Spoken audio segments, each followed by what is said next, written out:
Всем привет, с вами Bio4XA. Сегодня я буду говорить о четвертой части из серии Resident Evil, которая является одной из моих любимых частей, и уверен, что далеко не только моей.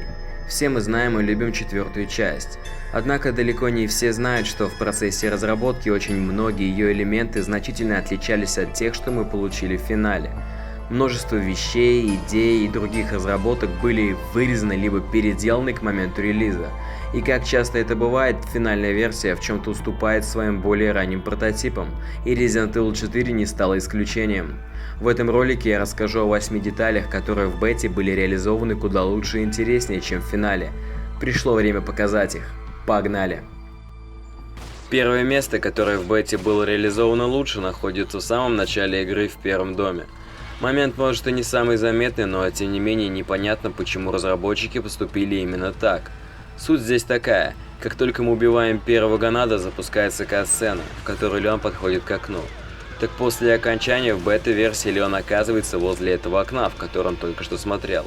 Но вот почему-то в финальной версии разработчики зачем-то изменили эту деталь, и теперь после окончания сцены мы оказываемся на лестнице. То есть мы можем пойти наверх, убить Ганада, посмотреть эту кат-сцену и все равно окажемся на лестнице. Мне кажется, это выглядит довольно глупо и странно, ведь получается, что Леон побежал с лестницы к окну посмотреть эту сцену и побежал обратно.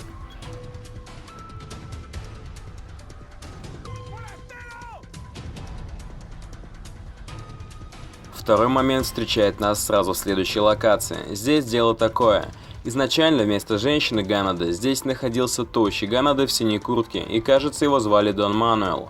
Так вот, в финальной версии его заменили на женщину Ганада, но изменить кат-сцену с ним забыли. Из-за этого получается, что когда мы забегаем в дом, мы видим кат-сцену, где Дон Мануэл пробирается сквозь деревянную ограду. И как только эта сцена заканчивается, на его месте оказывается женщина.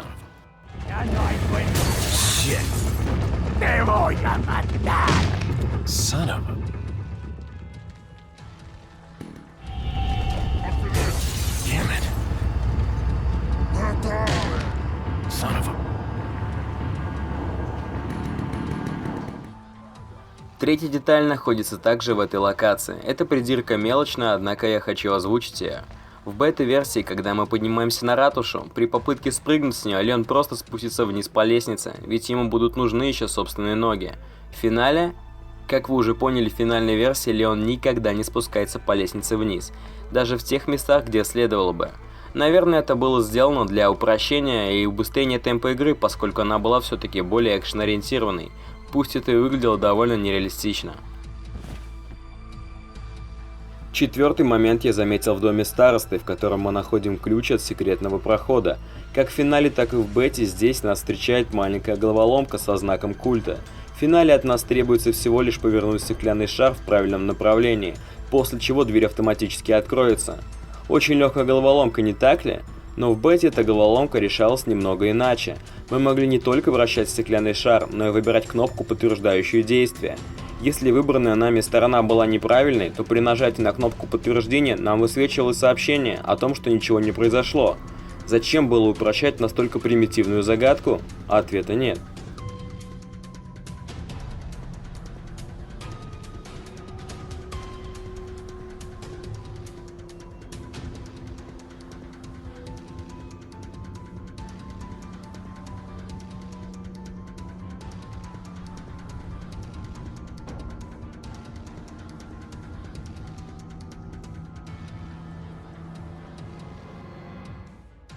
Глушители. В игре было множество глушителей для разного вида оружия. Помимо того, что глушители просто эффектно смотрелись, так они еще имели функцию делать ваши выстрелы бесшумными. Да, работала эта система, мягко говоря, не очень, и во многих случаях такое оружие с глушителем вело себя неестественно. Враги не слышали выстрелы, сделанные в воздух, но зато слышали выстрелы, сделанные в землю. Например, Гарадер не мог определить ваше местоположение, если вы стреляли в него или рядом с ним.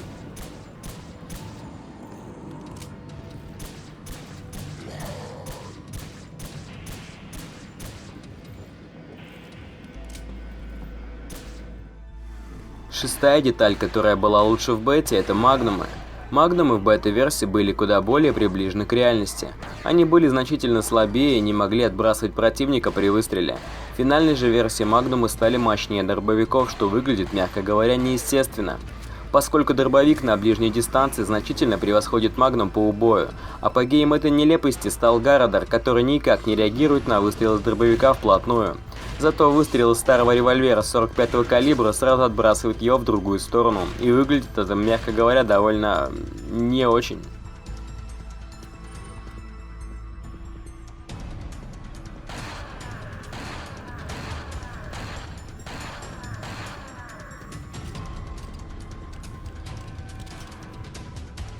Система укрытий.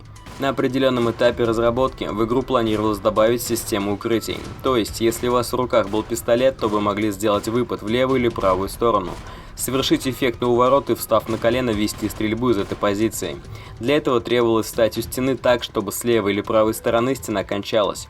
И тогда при нажатии на кнопку стрельбы Леон мог совершить данное действие. Интересен еще тот факт, что для работы этого уворота игрок должен был находиться в режиме замедления. И таким образом мы плавно переходим к нашему последнему пункту. Вырезанные режимы. В игру когда-то планировалось добавить 3 особых игровых режима, а именно замедление, невидимость и тепловизор. При активации таких режимов в верхней части экрана появлялась полоса энергии, необходимая для поддержания работы режима. Как только она заканчивалась, эффект отключался. Данные режимы экипировались через игровое меню, и одновременно можно было включить только один режим. Режим замедления замедлял все вокруг, но Леон его замедлял чуть меньше, что давало возможность совершить выстрелы по всем противникам. Этот эффект также добавлял синюю дымку на экран, и все звуки приобретали сильный акустический эффект эха, что в совокупности выглядело очень круто, и чем-то отдаленно это напоминало эффект из GTA 5, где, играя за Майкла, мы также можем замедлять время, и у него тоже появляется синий размазывающий фильтр. Невидимость делала игрока прозрачным. При ее включении игрок медленно растворялся в окружающей среде, но не становился полностью невидимым, от него продолжали отсвечиваться предметы. Своего рода это было похоже на режим хищника. Ну а тепловизор, я считаю, был создан исключительно в экспериментальных целях и не планировался быть доступным для основного геймплея.